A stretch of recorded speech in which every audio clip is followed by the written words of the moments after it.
Қайырлы күн, қадірменді оқырмандар.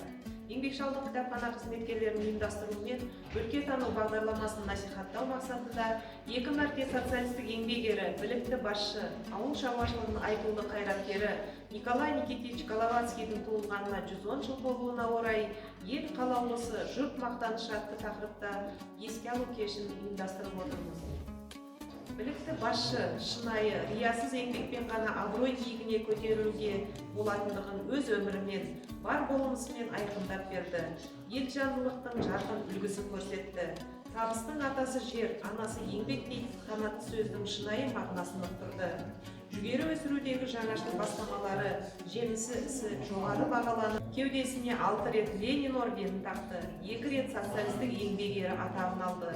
Өзімен қатар 100 қарапайым шаруа адамдардың да мерейі өсіп, мемлекеттік наградаларға ие болды.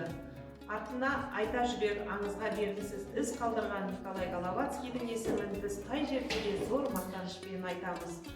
Оның өндіріс пен ғылымды ұштастыра отырып, озық тәжірибе қалыптастыруы, ғибратты ғұмыры кейінгі ұрпаққа өнеге боларлық жарқын жол. Николай Головацкийдің жазиралы Жаркент өңірінің өсіп өркендеуіне қалдырған қолтаңбасы сол өлкеде бүгінгі күнге дейін сайрап жатыр. Ердің атын еңбек шығарады дейтін даналық осындай ерлерге бағытталса керек. Сонысымен де ол даланың данагөйі болып, мәңгі ел есінде қалмақ.